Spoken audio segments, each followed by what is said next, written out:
So April is Autism Awareness Month, and I'm taking over my own social media with posts that center autism and are based on the hashtag 30 Days of Autistic Voices calendar prompts that were created by Lived Experience Educator, who is on both Instagram and TikTok. And today I chose Dispel a Myth.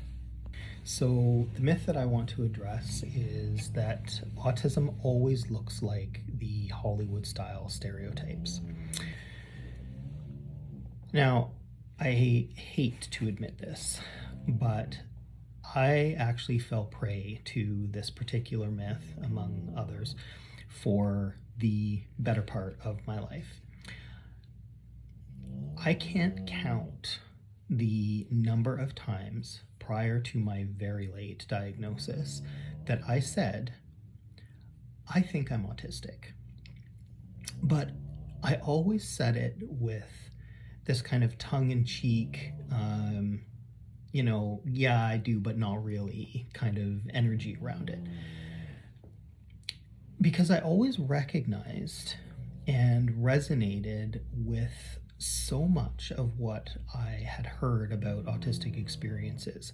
But because I didn't present like the stereotype, I didn't think it was actually possible that autism could apply to me. And because I didn't knowingly have any autistic people in my circle, I didn't dig any deeper than my misguided surface misunderstanding of what it actually means to be autistic. I mean, I get it. I am old enough that for the first part of my life, autism wasn't even recognized as a distinct diagnosis in the DSM. And when it finally was in 1980, it only included young white boys who presented with very specific, obvious impairments that couldn't be lumped in with childhood schizophrenia or psychosis, or explained away as character flaws, or with terms like oversensitive, high anxiety, hyperactive, stubborn, defiant, difficult child, and so on. Anyone who was born before this, who was born female, who was a person of color, who was an adult, and many others, was not included in or made visible by the DSM, this particular DSM criteria.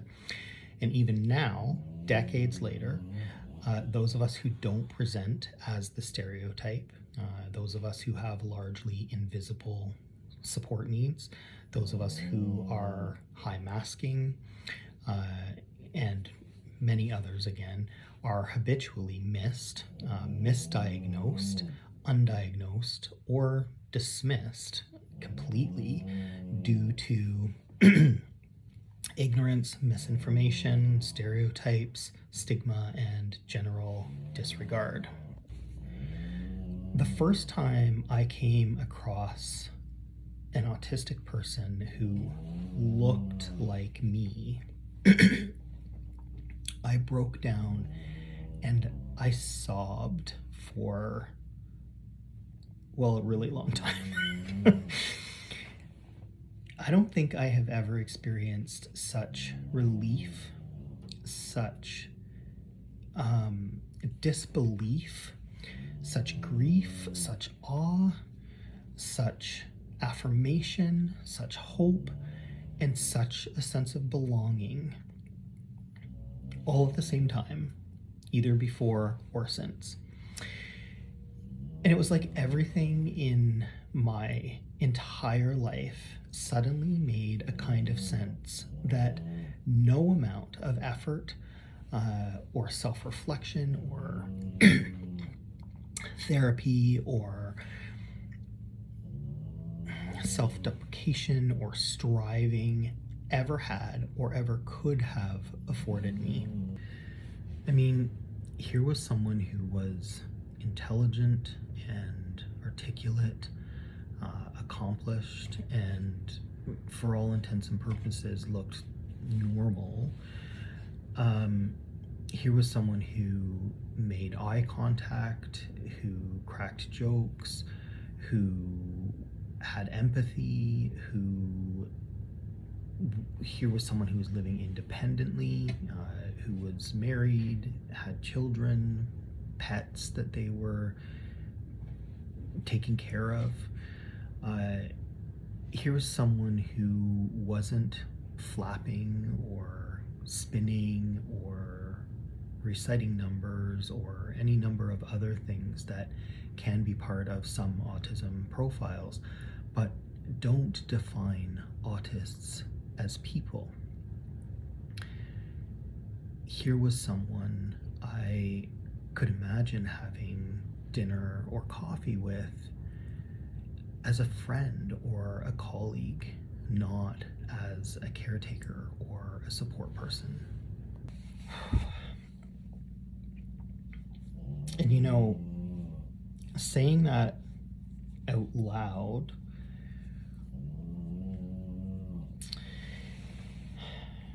it makes me appalled all over again at the depth of my own ignorance. And I just want to pause for a moment and say to myself, I am so sorry, and say to every autistic person I ever diminished by thinking that way, I am so sorry. And I didn't know is no excuse. But I promise you that the minute I did know, I changed. And I have been studiously educating myself and centering our voices and working to make amends in every way I can ever since. Since my diagnosis, everything in and about my life has changed. That's my dog snoring in the background, by the way. And at the same time, nothing in and about my life has changed. The most impactful part of diagnosis for me is that I now have the knowledge I need to be able to practice the kind of self-care that can keep me healthy, safe, and ultimately move me toward greater success. I'm way better able to advocate for myself and for others, and I no longer keep pushing myself way past my limits and ending up chronically burnt out and sick and suicidal. I now know that the reason I struggle with the things that I do is not that everyone experiences this and I am just some failure of a human who can't cope as well as other people.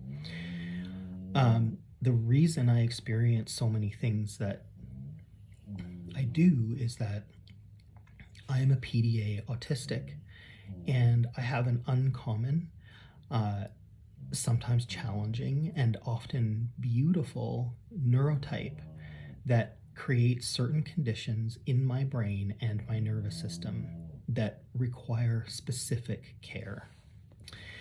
Admittedly, it took me way too long to discover how narrow and heavily influenced by stereotypes my concepts of autism were, and that cost me. It cost me ease. It cost me self-compassion and understanding. It cost me self-worth. It cost me connections. It cost me accommodations that could have supported my success and my mental, emotional, and physical health. It cost other autistic people. It cost them an advocate. It cost them a friend. It cost them an informed therapist. And it cost them a powerful ally. And it cost you too. It may still be costing you. If not because you know or love me, then because you most likely know or love somebody who is actually autistic, even if one or both of you don't know it yet. Autistic or not, I hope that for everyone's sake, we will all keep learning and connecting and listening and dispelling myths. I hope we'll keep addressing our own biases and making more and more space for each of us to actualize authentic, empowered, and whole in all of our neurodiverse and neurotypical expressions.